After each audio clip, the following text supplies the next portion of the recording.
चलो तो बात करेंगे अब हम लोग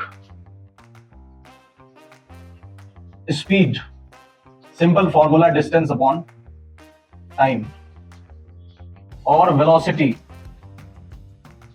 डिस्प्लेसमेंट अपॉन टाइम। ठीक है, ये फॉर्मूला तब हम लगाएंगे जब एक्सेलरेशन क्या हो, zero.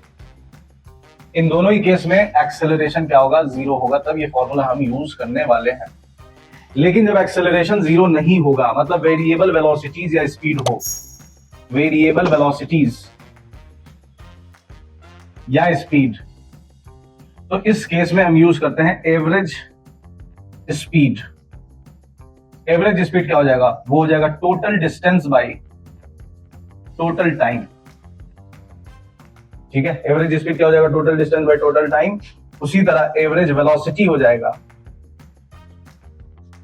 Total displacement by total time. ठीक है, total displacement by total time. अब ध्यान से देखो, average speed is equal to total distance by total time. अब इसी पर हम लोग क्वेश्चन सॉल्व करेंगे। याद रखना, ये स्केलर क्वांटिटी है, ये वेक्टर क्वांटिटी है। ठीक है, दोनों का ऐसा यूनिट होगा मीटर पर सेकंड, दोनों का डायमेंशन होगा LT-1। तो ये दोनों ही चीज दोनों में कॉमन है, मतलब ये चीज दोनों के लिए सेम है। ठीक है, एवरेज स्पीड क्या होगा, total distance by total time. Average velocity क्या हो जाएगा, total displacement by total time. अब ध्यान से देखिए, बहुत बढ़िया सवाल।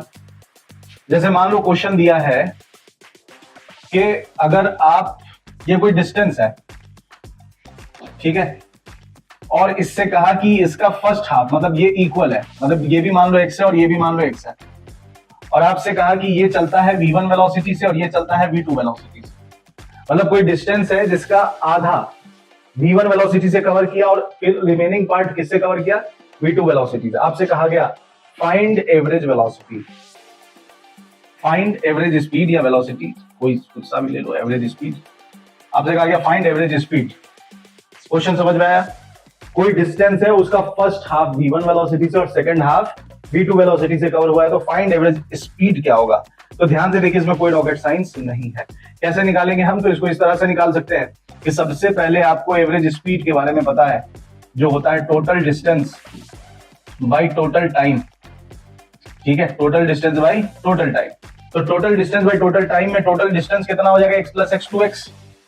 लेकिन टोटल टाइम ही तो नहीं पता है हमें, तो हमें सबसे पहले टोटल टाइम निकालना होगा। तो मान लो यहां से यहां जाने में टाइम कितना लिया t1, यहां से यहां जाने में टाइम कितना लिया t2। ठीक है, यहां से यहां जाने में टाइम लिया t1, वहां से वहां जाने में टाइम लिया t2। तो t1 को हम क्या लिख सकते हैं, डिस्टेंस अपॉन स्पीड। t2 को क्या लिख सकते हैं, डिस्टेंस अपॉन वेलोसिटी या स्पीड। टोटल टाइम की अगर हम बात करें तो दोनों टाइम को हम जोड़ देंगे, आएगा t1 प्लस t2।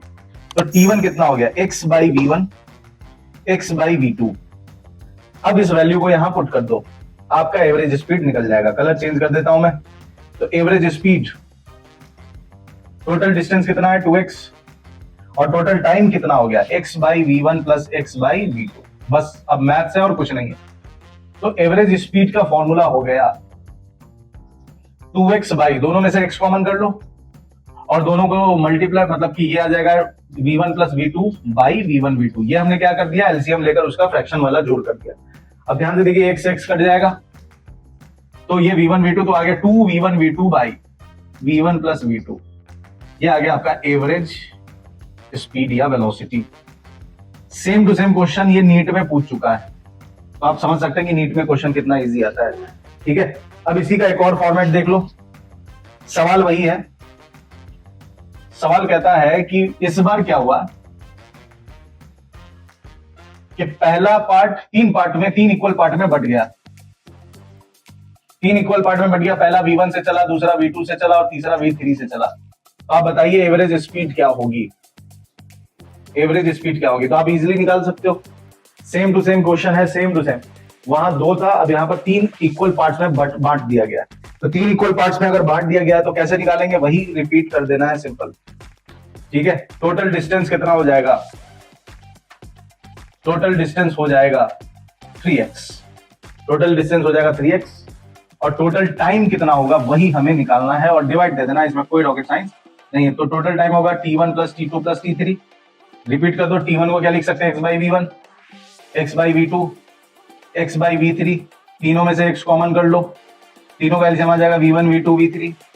इसको अगर आप अरेंज करके लिखोगे तो ये आ जाएगा V1 V2 V1 V3 V2 V3, यही आएगा और कोई कुछ नई चीज नहीं आएगी। अब बस आ गया आंसर आपका, एवरेज स्पीड का फॉर्मूला आ गया 3x बाई x, और ये ऊपर चला गया V1 V2 V3, और नीचे आ गया V1 V2 V2 V3 और V1 V3, सबके बीच में प्लस लगा है और ये ब्रैकेट है, डिस्टिक हो गया। तो एवरेज स्पीड की वैल्यू कितनी आ गई, एवरेज स्पीड की वैल्यू आ गई 3v1 v2 v3 by v1 v2 plus v2 v3 plus v1 v3।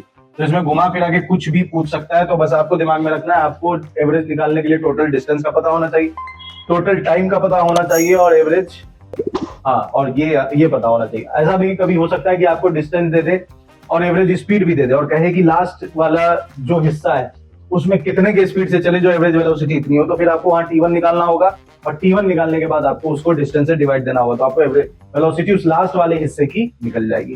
तो बहुत बहुत शुक्रिया मेरे साथ बने रहने के लिए।